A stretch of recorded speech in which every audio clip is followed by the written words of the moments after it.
Hey guys, I'm back at it again. I know it's been a while. It's been like over 100 days, which I can't even fathom that being reality, but it is. I would have expected to have like 8 videos out by now, but here I am making a video after like 100 plus days, just because I got a little bit lazy, which is a tiny bit ironic given the fact of the game I'm going to be reviewing, which it's Bioshock 1. My history of Bioshock isn't exactly the most interesting. It's just me not being able to play it because I never had anything else besides a Nintendo console. And Bioshock has never been on Nintendo besides it actually coming out with the trilogy for Nintendo Switch later in its lifetime. Now, I did have an Xbox 360 with my brother. Well, I guess I can't really say I had one. It's just more of a fact that he had one and I did play it from time to time. And in hindsight, I could have just asked him, like, hey, I'm going to buy this game. I want to play it on your Xbox. But me being the little brother I was like, no, fuck you. And just never did. Didn't really interest me too much, but I did see it enough to where I was like, maybe this is a sign of me actually trying to play it. But unfortunately, I never did until probably around 2019 or something like that, where it's been like a year or two and I had my PC and I was like, you know what, might as well give it a shot. And I gave it a shot and here I am in 2023, which is kind of crazy to think about. I'm actually going to be reviewing the game. Now, the actual backstory or origin for this game doesn't actually start with Bioshock itself, funny enough. It actually goes back to a few years ago when 2K Boston, the company who actually made the game, was actually known as a different name at the time, Irrational Games, where they created two video games that are iconic in this day and age, known as System Shock. And yes, Bioshock got its name from this since it was to pay more of an homage to its previous work that the company did.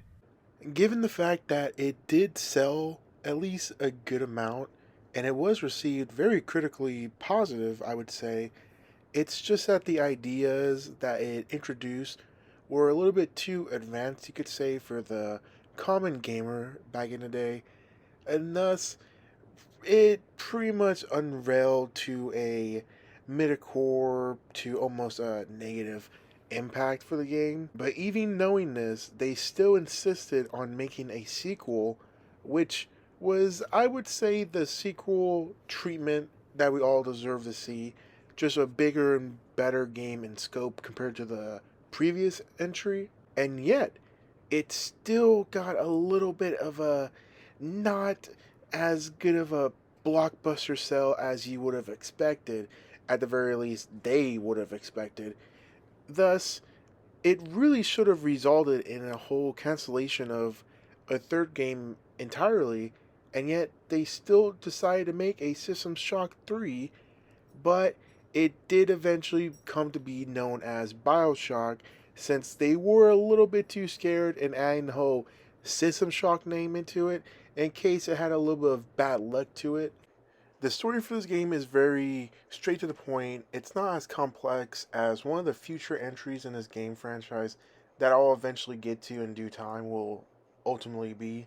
It starts off with a character just being on an airplane chilling until he eventually gets crashed down, and what do you know? He swims to a lighthouse and decides to pull a lever, however you want to say it, for some fucking reason, and he finds himself in the underwater world where a voice tells him he's Andrew Ryan and he's basically trespassing, and he says, well, welcome to Rapture, anyways. And we also find out that there's a person who wants to help him. He's also trying to save his family in the process named Atlas. So we decided to team up with him because I guess we'll team up with him since he did kind of save us in the beginning of the game. And then after that, it's really just a simple go to this area, help out this guy, go to this area, help out this person, and so forth. Not the most creative story structure, but it gets the job done in my opinion. Now, I am making this sound a very short and just not as impactful story, but it's more so about the characters and the actual environment itself rather than the story. As we get deeper into Rapture itself, we eventually come to Andrew Ryan and we ultimately take him out of the picture. Now, this is the only critical thing I'll say negatively about the game is that Andrew Ryan is actually a good character and I do quite like him in terms of a whole villain aspect because he's simply just a man who has read the Bible maybe a little bit too many times and pretty much took it upon himself to transcend humanity into this whole God realm that was never attainable beforehand, making the impossible, well, possible for the average person like you and me, and thus creating Rapture, which on the surface, back in the day, it was actually this whole paradise, if you would, most comparable to the actual Rapture in Christianity, which is why I was saying Andrew Ryan may have read the Bible a little bit too many times, if you know what I'm saying. Now, he did have good intentions to this, but ultimately, he did cut corners, and, well, he kind of made the opposite of this whole paradise and pretty much made it into this whole chaos of a hellhole itself, making the people in Rapture itself just absolutely chaos. And what I mean by that is, as soon as you start the game, you obviously see these people are not well in the head, and they actually do end up telling you why, and it's ultimately because of Ryan cutting the corner attitude and not really giving it the whole time and dedication that it truly deserves, which is ultimately his downfall, making these inhabitants just absolutely crazy for Adam, which basically the whole key element in all of this, making it to where you can do a lot of supernatural stuff, which I'll get into in just a tiny bit, while also creating these creatures that honestly shouldn't be in the natural order of things. Ryan really does consider himself as a higher being, while also making it to the point that he isn't as different as you or me, given how he ultimately ends himself with the whole giving his own choice and all that matter, leaving you quite speechless and just having to wonder upon how he would have continued his life with his own thought process. And now this is where the whole negativity is going to come in. As soon as Andrew Ryan's out of the picture, there is another villain, and the whole other villain is that Atlas guy I was talking about beforehand.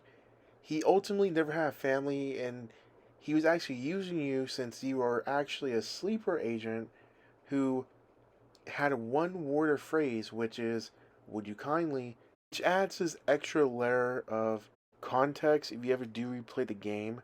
Just noticing the whole would you kindly multiple times beforehand and actually realizing that this has been in your face the whole time. The whole plain in sight is the best hiding spot. Alice becoming the final villain after Andrew Ryan really doesn't hit as hard as Andrew Ryan did. Atlas is just a very more straightforward type of guy. He ultimately just wants to roll Rapture, where Andrew Ryan had a more complex of viewing things, especially when it came to his Rapture, which he took great pride in, even though he did let it go to shit. Which is why Atlas's whole ideal and his whole point of view is very watered down compared to the whole Andrew Ryan case. And I know that many other fans of the series do agree with this. And honestly, I just have to say, I have nothing more than that. It's really just kind of sad. And it does feel a little bit more pluff in story wise. In the whole, oh, Andrew Ryan's dead now. Here's his Atlas. And blah, blah, blah, blah. But I do like the idea how they actually give this whole sleeper agent, would you kindly phrase a whole nother meaning. Since I do like that whole idea of giving context in plain sight type of thing, I'm a little bit of a sucker for that. But I still just can't overlook how Atlas is just such a watered down villain. That ultimately the story could have been perfect, but it just isn't just because of this one character. Now, that doesn't mean I completely hate it. It's just a little bit of a tangent, I guess you could say. I do want to talk about the version I'm actually deciding to play. I'm deciding to play. The version I decided to pick was the remastered version, just because I thought it was more convenient at the time. Now, mind you, I did play this game. This playthrough being my second playthrough. I guess I should have tried the original version, but I decided not to since I wanted to give the remaster a second chance, just in case it actually got updated in between then, which it did, just not a very good update, funny enough. Now, it's up to you if you want to play the original version or actually the remastered version, but note, if you do try to play the remastered version, I definitely would not play it on PC. I would definitely try to pick it on a console, whether that's Switch, PS4, or Xbox. That's going to be up to you because I personally have no idea how they actually are at a technical standpoint in terms of FPS and all that stuff. But for PC, my god, this game does not run correctly. It's just, oh man, its FPS is constantly dipping throughout the whole game, regardless of what you're actually doing. Now, it's supposed to be at a 60 FPS, at least it is for me, and yet I don't really consider there being a single time where it actually ran at 60 FPS. And if it did, it was for a split second. As soon as I blinked and opened my eyes again, it went down to like a fucking 25 or something like that. Even when there was nothing on the screen going on, even if there's just one enemy, or I'm simply just running around, and the fact that it almost crashes when you open up the menu, which is a very, you know, utilize game mechanic, especially when you forget most of the layout, like me, since everything has this very samey feel to it, especially aesthetically.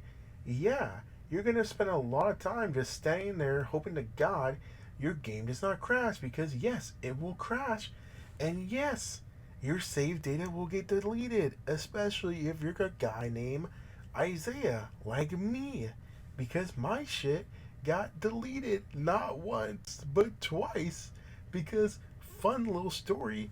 Back when I first played this, I got to the final boss and it crashed because I decided to save right before the final boss, and my game just said fuck you and deleted my save data. And my second playthrough, which is me trying to get footage and just get a more fresher feel of the game, well, Bioshock said fuck you and crashed yet again, just out of nowhere.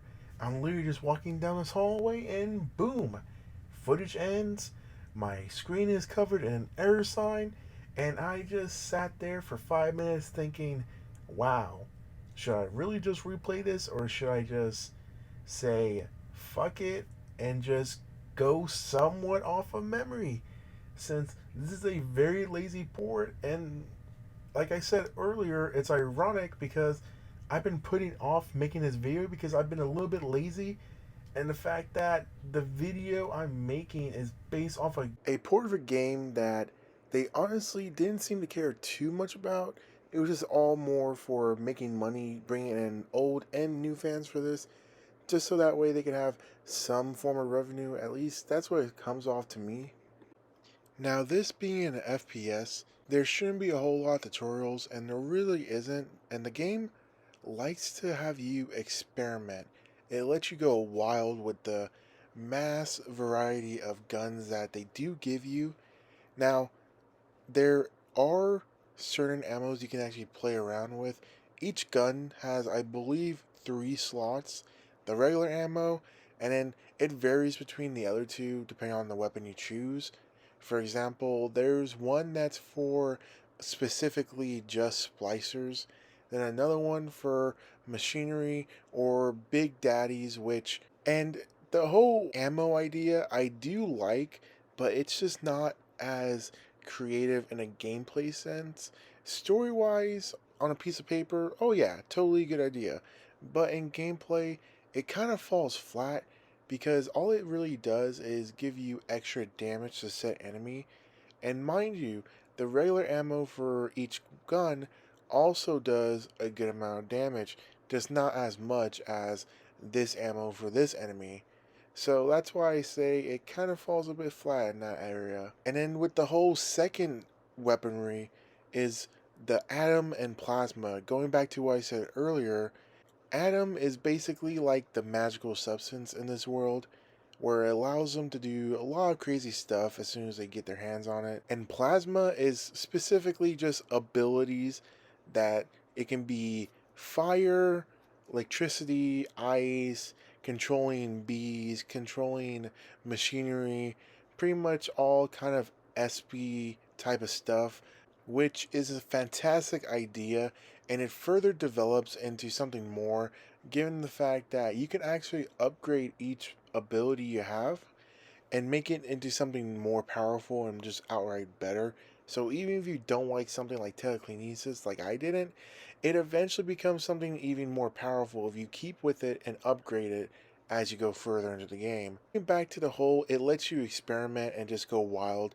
It really does with the whole plasma because each plasma, besides the first two or three, can just be outright bought in whatever order you want and equipped in however you fancy, which I truly love the whole freedom aspect.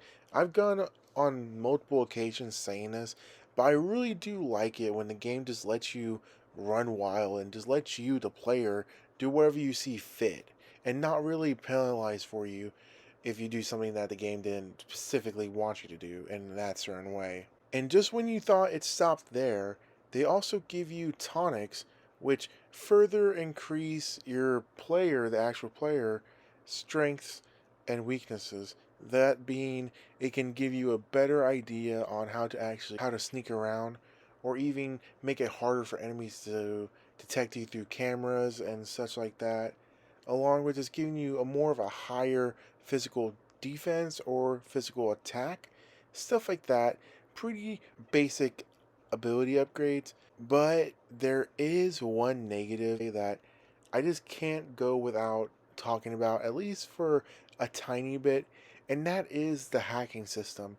So I've said before, there's cameras and machines that you can hack. It's your choice on if you do want to hack it or not, or just outright destroy it yourself. Now, the perks with hacking something is it's to your benefit.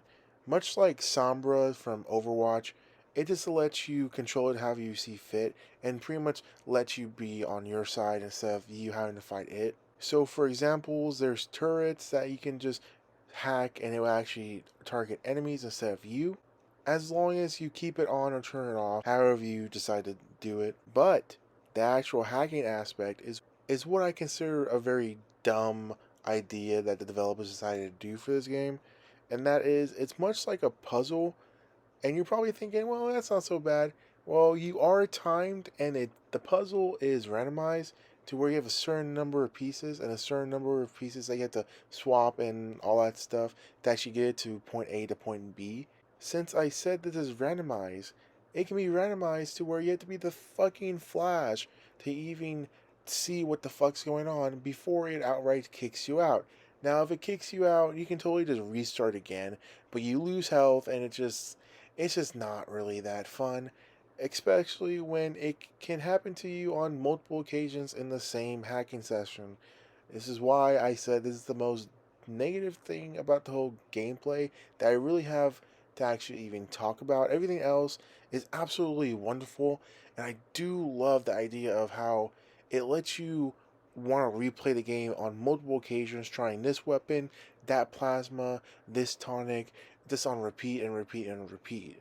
Before someone says in the comments, going back to what I said earlier, there's actually multiple endings, and the way you actually get these endings are saving or even killing the little sisters. And what a little sister is that they're basically just once normal, regular little girls that were experimented on to the point where they pretty much became a keeper of Adam, and now they get bodyguarded by a Big Daddy. It might sound like I'm making up that name, but I'm really not, since the little girls are viewing the Big Daddy as their actual father until they eventually get to see them die in front of their faces. Yeah, probably pretty dramatic, but hey, we gotta do it. And This is where the whole multiple ending comes to play. Nothing too exciting, just a little bit of one ending is where you actually die with the little sister saving you. The other one, you just kind of just die alone. And then there is a third one that's like the neutral ending, I guess you could say, which it's a definitely a neutral ending.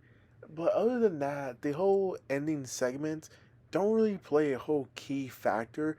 It actually plays more of a key factor in gameplay than story because in gameplay you actually get more Adam from the little girls if you kill them rather than actually saving them. This is such a fun and amazing game, especially considering the start of it, that this is the first in the franchise, and yet it already made such a solid hit that I'm honestly nothing but impressed. I still gotta give it to them that even after multiple tries, they still stuck to their guns and they made this game, Bioshock, which has a whole trilogy and even a fourth game on its way, and that's just a huge amount of dedication. And if this doesn't really inspire you, I really can't say what will. And with that, have a good morning, good night, wherever you're at. If it's your birthday, happy birthday, and hope you have a peaceful day. Until next time, we'll be talking about Bioshock 2.